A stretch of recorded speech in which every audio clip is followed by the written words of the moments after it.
you are in the presence of an experienced person in life. Let me share with you 4 things you should be very careful in the presence of an experienced person. Imagine you are in the presence of Dangote. I mean, one of the billionaires, one of the wealthiest men in Africa. Or imagine you are in the presence of Ibrahim Mahama. I mean, one of these wealthy businessmen. Imagine you are in the presence of some of the gurus. Imagine you are in the presence of like Kennedy Japan or somebody who is well advanced and well experienced, and you want to throw your weight around. Let me share with you, when you are in the presence of those who have made it in life, there are things you need to do. Are you ready to receive this? Whenever you are in the presence of those who have made it in life, those who have made it in the area of whether your profession, well-experienced people, well-exposed people, there are things you, the person, up-and-coming person, you need to be mindful of. Number 1, don't try to impress him or her with your achievements. When you are in the presence of a well-experienced person, the examples I have given, well-experienced people, and you run into them, imagine you are in the presence of Sam Jonah, and then you want to improve, what are you going to prove to him?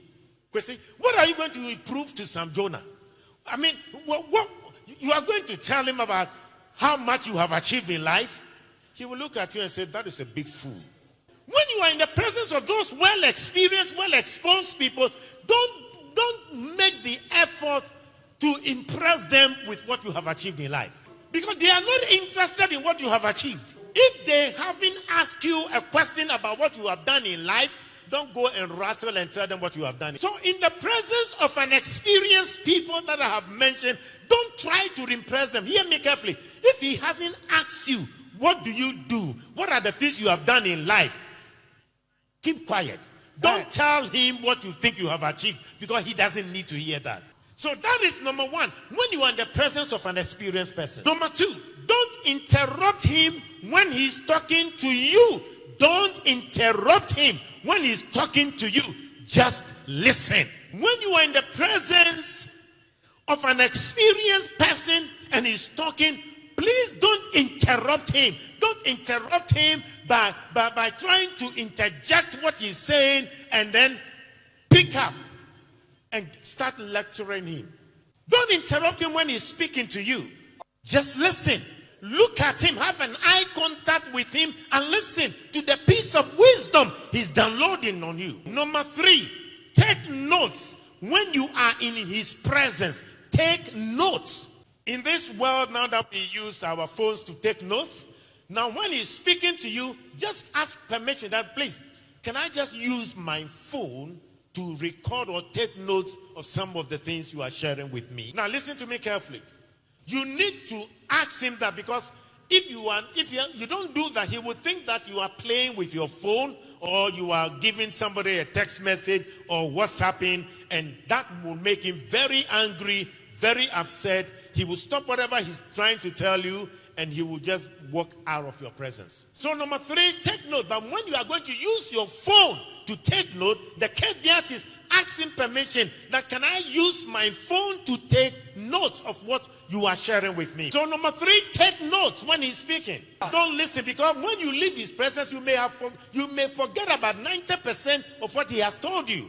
Remember, the first fact of a fool is that a fool is anyone who despises wisdom, instructions, and corrections from experienced person. So number 1, I said, don't try to impress them when you are in their presence. Don't impress them with your achievements. They are not interested in what you have achieved except they ask you.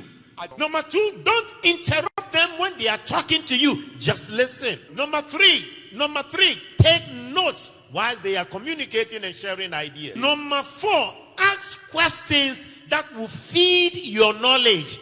Ask them questions. When you are in the presence of these experienced people, take advantage and ask them questions. Don't engage them in politics.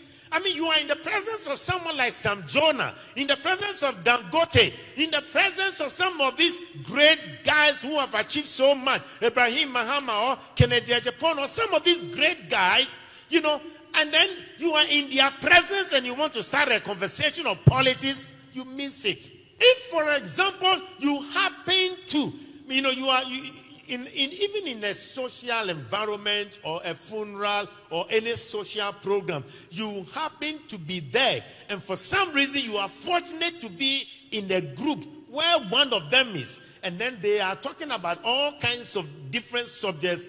If you're a smart guy, you would throw in a leadership question or a management question or a professional question.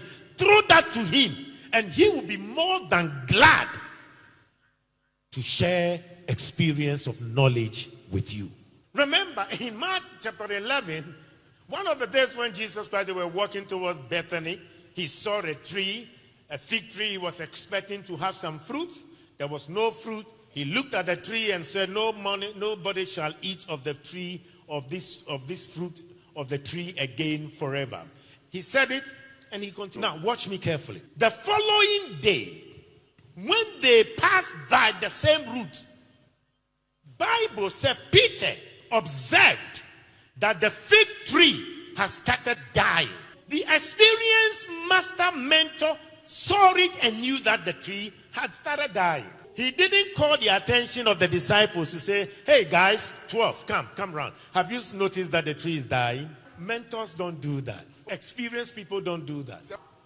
They observe the students, how they will handle situations and opportunities. So if you are smart like Peter, you will observe. Because the man said something yesterday, and when you are passing by, a smart guy like Peter observed. The man said something. He made a statement. The smart student heard it. The smart student observed. So the following day, he observed. And he realized the tree was dying. And then he said, Master, the tree you cursed yesterday is dead by from the roots. Then Jesus started explaining principles, concepts, and strategies to him. He spoke for almost 2 full chapters. If Peter had kept quiet and never asked that question, then that knowledge of the whole chapter would have been denied of principles of wisdom. And who will lose? It's Peter and his group. But Jesus would have taken the knowledge away. But when he asked the question, he poured out knowledge to him. When you are in the presence of experienced people, keep quiet, ask questions. Don't throw your weight around as if you know everything. They are not interested in what you know. What you know, they know it. Where you have been, where you are, they've been there before. So shut up, ask questions, and learn. You are going through marital challenges and issues, and you have experienced people who have been there before. They've gone through years of married life. They have been well-schooled and well-trained. And when they are talking to you, say, you don't understand. He doesn't understand marriage. And your 3 years, you understand it better than the one who has been there for 10 years. So a fool is anyone who despises wisdom, correction, and instruction. So you see, when you stand in the presence of these people I have mentioned, and then you want to impress them while they are talking to you, and then you stop them in the middle of what they are saying, and then you want to impress them with you think your achievement, you know what they will do? They will look at you, quiet, let you talk, and then they'll be busy doing other things whilst you are talking. And in their mind, they are saying, what a fool. This young guy has no clue. He's standing in the presence of knowledge and experience. And look at what he's doing. And then you say, young man, it's nice meeting you. We will see you again. Have a good day. Already he has branded you a big fool.